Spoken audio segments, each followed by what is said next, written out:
Bonjour et bienvenue sur Comics Code pour le 42e épisode d'une semaine en comics.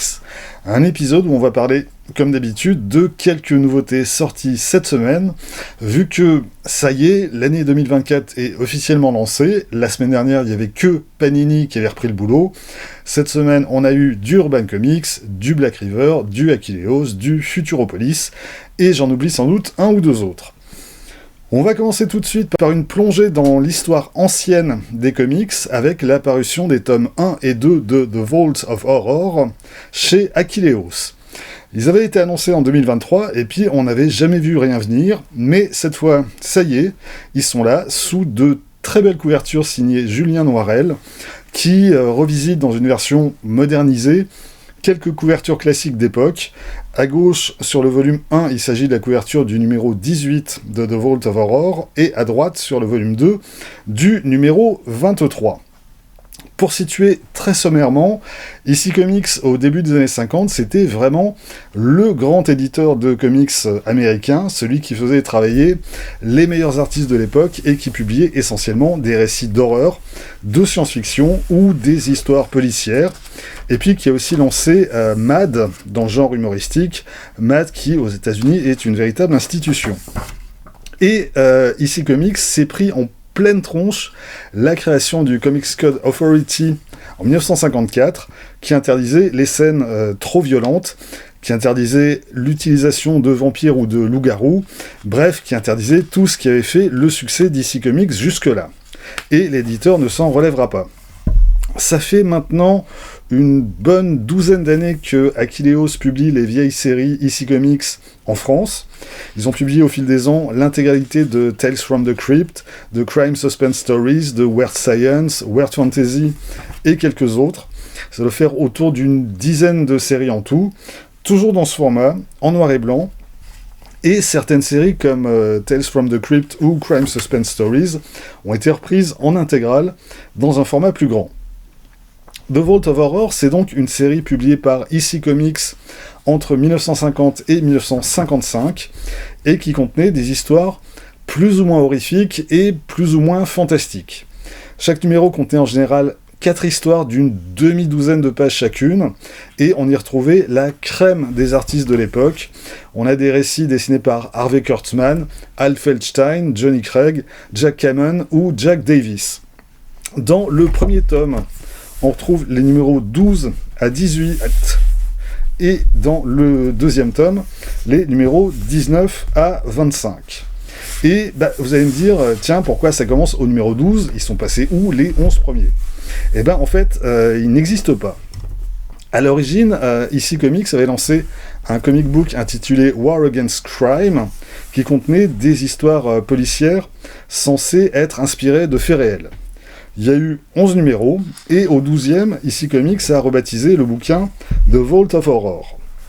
On peut noter néanmoins que dans les numéros 10 et 11 de War Against Crime, on trouvait déjà dans chacun un récit estampillé Vault of Horror, histoire sans doute de tester les lecteurs et de voir si ce genre de récit horrifique les intéresserait davantage. Et visiblement, ça a été le cas. Et d'ailleurs, c'est dommage que ces deux récits n'aient pas été repris ici, ça aurait été intéressant. Chaque numéro de Vault of Horror était introduit par le gardien du caveau, c'est ce charmant personnage, et ensuite on a des récits assez variés. C'est par exemple l'histoire d'un artiste raté qui s'approprie les œuvres d'un de ses collègues pour faire fortune. C'est l'histoire de cet homme qui est persuadé que chaque nuit il se transforme en loup-garou pour aller égorger des promeneurs dans la forêt. C'est ce gérant d'hôtel qui rêve qu'un couple franchement flippant vient lui prendre une chambre. Et puis c'est cette jeune femme qui fuit son mari parce qu'elle est persuadée qu'il veut l'assassiner. Ça, c'est juste pour les histoires au sommaire du premier numéro. Et c'est fun, ça se lit vraiment très bien. Alors, faut pas non plus lire ça d'une traite, on risque quand même un petit peu l'indigestion, mais une ou deux histoires par-ci par-là, franchement, c'est parfait. Depuis le début de ces rééditions, Achilleos a opté pour le noir et blanc. Aux États-Unis, c'est Dark Horse aujourd'hui qui réédite en intégrale les titres EC Comics, et il s'agit de rééditions couleurs, des couleurs qui ont évidemment été refaites pour l'occasion. Et personnellement, le noir et blanc qu'on a ici me va très bien, parce que les couleurs d'époque étaient vraiment très sommaires, et que le noir et blanc, je trouve, rend idéalement bien la qualité des dessins. Après, il y a quand même deux choses qui m'embêtent dans ces éditions. La première, c'est que les couvertures d'origine ne soient pas reproduites à l'intérieur. Si vous voulez les voir, il faudra vous contenter des timbres-poste qui figurent en 4e de couverture. Et c'est vraiment dommage. Ce qui manque aussi, c'est un peu d'éditorial pour remettre la série dans son contexte, pour présenter aussi ses principaux artistes, parce que je pense que pour une majorité de lecteurs aujourd'hui, Jack Davis ou Harvey Kurtzman, j'ai peur que ça n'évoque plus rien. Et là, on n'a que dalle. Et c'est vraiment dommage parce que c'est une période méconnue de la plupart des lecteurs français, et il y a quand même de quoi dire sur le sujet. Malgré tout, ça reste des bouquins que je conseille. La reproduction des planches est vraiment de qualité. La traduction signée Adeline Cast me paraît tout à fait bien. Chaque volume fait 208 pages et il est vendu 29 €. On quitte les années 50 pour revenir de nos jours avec, chez Black River, le 2e tome d'Erratic, rechargé, écrit et dessiné par Carey Andrews, avec des couleurs signées Brian Reber. J'avais consacré une première vidéo au premier tome, avant qu'il paraisse en France. Du coup, si vous la cherchez sur la chaîne, elle est classée dans les inédits VF. Et voici donc venir la suite, qui est toujours aussi fun. Pour resituer un peu la série, c'est l'histoire d'Oliver Leaf, qui est un lycéen de 15 ans, et qui se trouve du jour au lendemain doté de super pouvoirs extrêmement puissants, mais qu'il peut utiliser que 10 minutes par jour. À partir de là, Carey Andrews réalise une série qui est ultra classique sur le fond, le gamin qui est obligé de concilier sa vie scolaire et le sauvetage du monde, et qui enchaîne les emmerdes et les galères. Et de ce point de vue, on peut pas dire que ce soit la série la plus novatrice du monde. Ce qui fait la différence, déjà, c'est les planches de Carey Andrews, qui sont ultra dynamiques, mais qui restent toujours d'une lisibilité parfaite. Et puis, il y a la beauté de son trait, qui est très cartoonesque, avec des personnages ultra expressifs, que ce soit leur visage ou leur posture. Un élément que je trouve intéressant au niveau du dessin, c'est comment Carey Andrews intègre des prises de vue réelles comme décor dans ses planches. C'est pas une technique dont je raffole a priori, sauf que ici ça fonctionne parfaitement bien. D'ailleurs, la première fois que je m'en suis rendu compte, j'avais déjà pas mal avancé dans ma lecture, avant de me rendre compte du truc, qui est de retourner en arrière pour réaliser qu'il faisait ça depuis le début. Ça lui permet aussi de rendre certains lieux assez vite familiers au lecteur, que ce soit le lycée où se passe une bonne partie de l'action, ou le bar où travaille la mère d'Oliver. Bref, visuellement, tout ça fonctionne parfaitement bien. Côté récit, ce qui frappe à la lecture, c'est sa densité. L'histoire fait moins de 100 pages, mais il s'y passe énormément de choses. On y croise beaucoup de personnages et beaucoup d'intrigues. Ça s'explique d'une part par le rythme très soutenu que donne Carey Andrews à son récit. Ça s'explique aussi par le fait que, régulièrement, on a plusieurs actions ou dialogues qui se déroulent simultanément. Ça crée aucune confusion au niveau de la lecture, on sait en permanence qui est qui et qui fait quoi, mais ça ajoute à la densité du récit, il se passe tout le temps quelque chose, et ça permet aussi à Carey Andrews de développer en simultané plusieurs intrigues. Dans ce volume, outre ses habituels problèmes de super-héros et de lycéens, Oliver va rencontrer une princesse en provenance d'une réalité parallèle. Il va devoir gérer le retour de son père, il va devoir faire face à une créature sortie de nulle part, et on peut rajouter à ça un agent du FBI aux méthodes franchement pas nettes, sa relation toujours aussi compliquée avec sa copine, et la liste est loin d'être exhaustive. Bref, ça va à 100 à l'heure, et c'est vraiment très fun à lire. Encore une fois, si vous cherchez un comic foncièrement novateur, c'est pas du côté d'Erratic que vous le trouverez. Par contre, si vous voulez revisiter un classique du style super-héroïque, style Peter Parker à ses débuts, mais dans une version moderne, franchement, je vois pas qui fait mieux que Carey Andrews dans ce registre.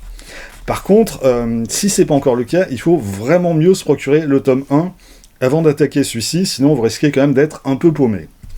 L'album fait 104 pages pour 16,90 €. En bonus, on a quelques planches inédites et on a 2 variantes de cover. La traduction signée Anaïs Papillon est bien. Par contre, on trouve dans le texte quand même un peu trop de coquilles à mon goût. Soit le relecteur s'est endormi sur ses planches, soit il est aux abonnés absents.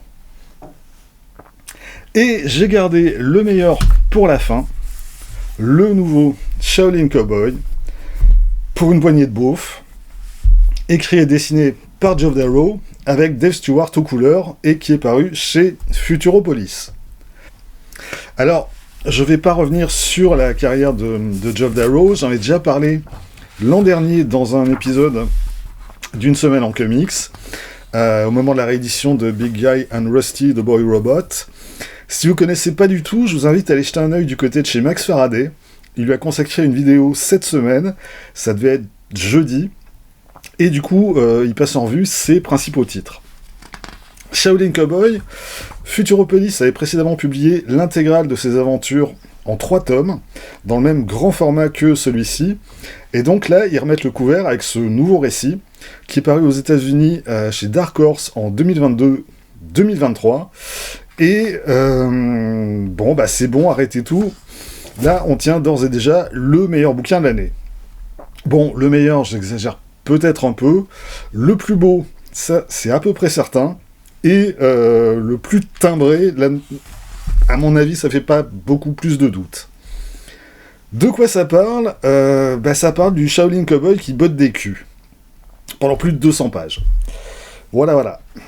Alors, côté scénario, je suis pas sûr qu'il y ait beaucoup plus à raconter. Disons que l'album se divise en 2 parties. La première est racontée par un lézard qui a rencontré le Shaolin Cowboy à peine sorti de l'œuf et qui lui doit la vie sauve vu que son père avait décidé de le bouffer. Et donc, le Shaolin Cowboy va lui venir en aide, et après avoir bien défoncé le papa lézard, il va devoir se taper une série d'adversaires qui sont tous plus frappadingues les uns que les autres. Et tout ça nous amène jusqu'à la page 90 à peu près. Et dans la deuxième moitié du récit, bagarre à nouveau, cette fois en ville, contre des néo-nazis armés jusqu'aux dents. D'ailleurs, dans cette seconde partie, si vous avez lu les tomes précédents, vous devriez reconnaître quelques visages. Ceci dit, vous pouvez aussi bien commencer Shaolin Cowboy par ce volume, franchement, vous ne serez pas perdu en le lisant. Vu que l'histoire tient sur un demi-post-it, l'intérêt de la chose, évidemment, c'est les planches de Geoff Darrow et son storytelling de malade. Vous pouvez chercher autant que vous voulez, je vois pas d'autres dessinateurs ayant atteint une telle maîtrise dans ce registre. Et le gars a quand même bientôt 70 ans et il est toujours aussi bon. Vraiment, tu peux ouvrir cet album à n'importe quelle page et tu peux passer 1 heure à l'observer et à repérer le milliard de détails qu'on y trouve. Et tu vas encore rater des trucs. C'est juste, en fait, c'est un travail de fou furieux, c'est totalement jubilatoire, et encore une fois, ça ressemble à rien d'autre. Alors, évidemment, c'est ultra violent, ça verse des hectolitres de sang, mais c'est un immense panard. Encore une fois, la première moitié est totalement tarée, avec sa succession de menaces qui sont plus dingues les unes que les autres, et dans la deuxième moitié, on a une sorte de décor urbain totalement gangréné par le trumpisme. C'est plein de rednecks, de défenseurs des armes à feu et de gros cons avec Make America Great Again tatoué sur le cul. C'est une sorte d'interminable cauchemar où partout on propose des flingues et du sexe, et avec Jésus au milieu de tout ça, c'est vraiment le cadre urbain au stade ultime de déliquescence. Et ça défonce dans tous les sens. Donc vraiment, ce nouveau Shaolin Cowboy, c'est un truc indispensable pour qui aime un tant soit peu les comics et la bande dessinée en général. C'est une expérience unique et ça explose absolument tout. Comme pour les précédents, Futuropolis l'a sorti en très grand format, c'est du 33 par 23 cm. L'album fait 224 pages, avec en bonus les couvertures originales.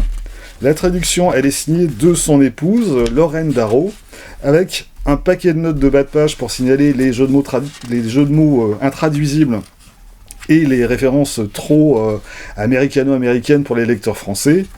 Et le tout est vendu 28€, et ça les vaut amplement. Voilà, c'est tout pour cette semaine. Rendez-vous très vite pour la suite. D'ici là, vous pouvez vous abonner à cette chaîne, laisser un commentaire, partager cette vidéo sur les réseaux sociaux. Vous pouvez aussi retrouver les lectures de Quack Kent et de Back Quack sur Instagram et avoir ainsi un aperçu du thème des prochaines vidéos. Et vous pouvez surtout, lire des comics. Soyez sages et à bientôt.